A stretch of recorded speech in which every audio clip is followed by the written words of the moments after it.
दोस्तों, आज के इस वीडियो में हम आपको पश्चिम बंगाल के बेलमुरी रेलवे स्टेशन में हुई एक ऐसी सच्ची और डरावनी वारदात के बारे में बताने जा रहे हैं जिसे सुनकर आपकी रूह कांप उठेगी। लेकिन इसे जानने के लिए आपको ये वीडियो अंत तक जरूर देखना पड़ेगा।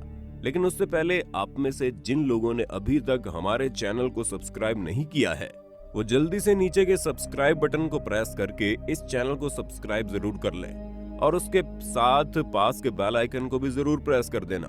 तो चलिए शुरू करते हैं। दोस्तों, ये कहानी है विक्रम नाम के एक लड़के की जो एक दिन अपनी नौकरी का इंटरव्यू देकर अपने घर की तरफ लौट रहा था। उसका इंटरव्यू तो बहुत ही अच्छा हुआ था, लेकिन ट्रेन पकड़ने में उसने करीब 1 घंटा लेट कर दिया। इसके बाद वो ट्रेन पकड़ने के लिए बेलमुरी रेलवे स्टेशन पर आ पहुंचा था और कुछ देर खड़े रहने के बाद उसे एक ट्रेन मिल भी गई। उस ट्रेन में सफर करते हुए उसने एक दोस्त भी बना लिया था। विक्रम के इस नए दोस्त का नाम मोहन था और बातों बातों में विक्रम को यह भी पता चला कि मोहन भी उसी गांव में रहता है जिस गांव में विक्रम रहता है। हालांकि उसने अपने गांव में कभी भी मोहन को नहीं देखा था। खैर, इसके बाद वो दोनों फिर से बातें करने लग गए। विक्रम के गांव का स्टेशन अब आने ही वाला था कि तभी अचानक विक्रम को उसके पिताजी का फोन आया और फोन में उन्होंने विक्रम से कहा कि बेटा, मुझे स्टेशन पहुंचने में थोड़ा और वक्त लगेगा, इसलिए स्टेशन से उतरने के बाद तुम वहां से कहीं मत जाना, वहीं पर मेरा इंतजार करना, जल्द ही वहां पे पहुंच जाऊंगा।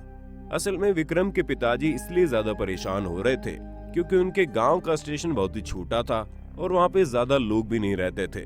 ऊपर से तब रात के 2 बज चुके थे।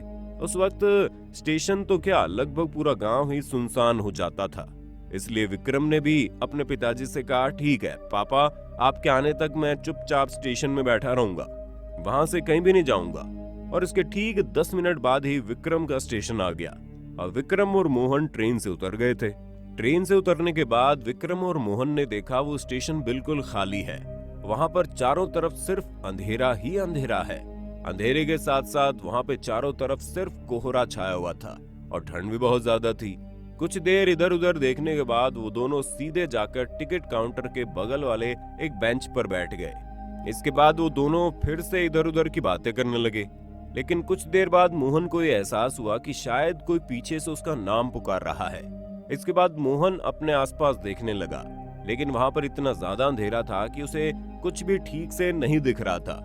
कुछ देर तक देखने के बाद मोहन और विक्रम ने देखा एक आदमी दूर से उनकी तरफ आ रहा है। उस आदमी को देखकर वो बहुत ही ज्यादा डर गए थे और उस बेंच से उठकर खड़े हो गए। इसके बाद धीरे धीरे वो आदमी उन दोनों के करीब आ गया और उस आदमी को देखकर मोहन ने कहा, पापा आप। मोहन के मुंह से ये लफ्ज सुनकर विक्रम को थोड़ी तसल्ली हुई। इसके बाद वो आदमी मोहन को इशारे से अपने साथ चलने के लिए बोला और मोहन भी अपने पिताजी की बात सुनकर उनके साथ चलने को तैयार हो गया।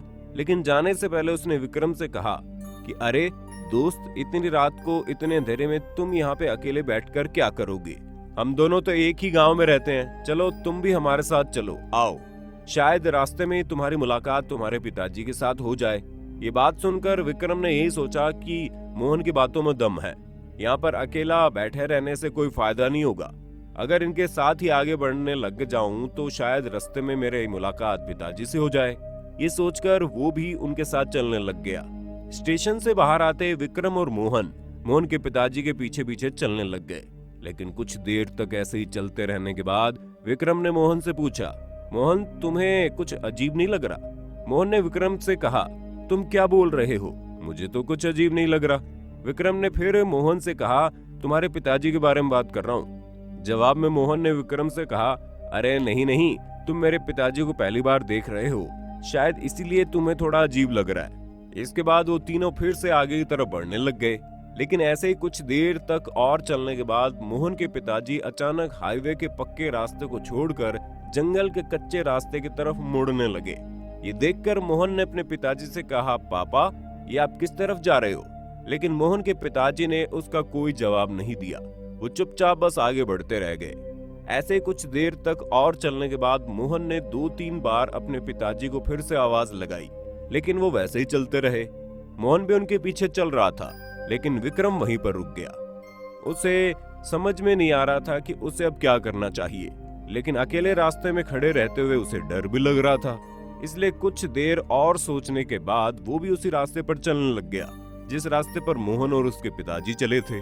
उस रास्ते पर कुछ देर चलने के बाद विक्रम ने देखा वो एक टूटे फूटे गेट के पास आ गया है, लेकिन अच्छे से देखने के बाद उसे पता चला कि वो गेट दरअसल एक कब्रिस्तान का है। ये देखकर उसने इस गेट के अंदर जाने की हिम्मत नहीं की और बाहर खड़े रहकर ही इधर उधर बस मोहन को ढूंढने लग गया। कुछ देर बाद उसने देखा उस कब्रिस्तान के अंदर शायद कोई चीज इधर उधर हिल रही है, और भी ठीक से देखने के बाद उसको ये लगा शायद उस कब्रिस्तान के अंदर कोई बैठा हुआ है। ये देखकर उसने आवाज लगाई, मोहन क्या वो तुम हो?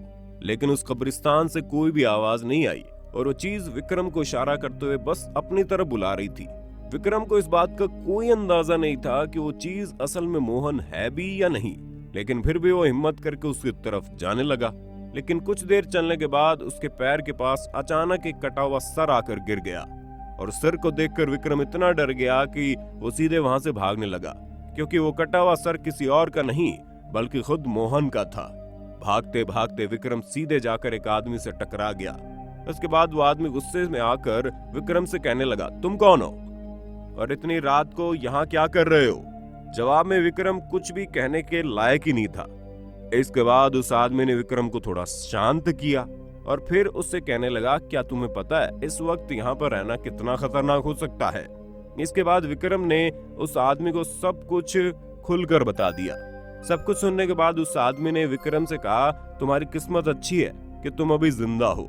मैं उस कब्रिस्तान का चौकीदार हूँ। उस कब्रिस्तान में कुछ ऐसे लोगों की लाशें हैं जिनकी आत्मा अभी भी अतृप्त है। ये सब आत्मा आते जाते लोगों को फंसाकर यहाँ पर लेकर आती हैं और फिर उन्हें जान से मार देती है। चलो मैं तुम्हारे घर तक तुम्हें छोड़ देता हूँ। विक्रम इतना ज्यादा डर गया था कि वो उस चौकीदार के साथ जाने के लिए राजी हो गया। इसके बाद वो दोनों ही विक्रम के घर की तरफ जाने लगे। कुछ देर जाने के बाद विक्रम ने देखा उसके पिताजी उसी रास्ते में जा रहे हैं। ये देखकर वो दौड़ के अपने पिता के पास जाने लगा, लेकिन तभी अचानक उस चौकीदार ने उसका हाथ पकड़ लिया और उससे कहा, रुको, इतनी जल्दी क्यों है?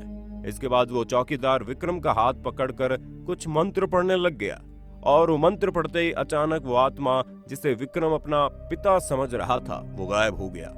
ये देखकर डर के मारे विक्रम के तो होश ही उड़ गए। इसके बाद वो चौकीदार कुछ भी करके विक्रम को उसके घर तक छोड़ आया था। दूसरे दिन सुबह विक्रम को ये पता चला स्टेशन की तरफ जाते वक्त उसके पिता का एक्सीडेंट हो गया था, इसलिए वो स्टेशन तक जा ही नहीं पाए थे। तो दोस्तों, ये थी विक्रम की जिंदगी की एक अनोखी, सच्ची और डरावनी कहानी। क्या आपके साथ भी कभी ऐसा कोई हादसा हुआ है? अगर आपका जवाब हाँ है तो आप हमें आपके साथ हुए हादसे के बारे में कमेंट बॉक्स में बता सकते हैं। हमें आपके कमेंट का इंतजार रहेगा। तो दोस्तों, आज के लिए इतना ही। आज के वीडियो को लेकर आपकी क्या राय है ये आप हमें कमेंट करके बता सकते हैं। और अगर ये वीडियो पसंद आया तो इसे लाइक करने के साथ साथ अपने दोस्तों में शेयर भी कर देना। और अगर आप हमारे चैनल पर नए हैं तो चैनल को सब्सक्राइब भी कर देना।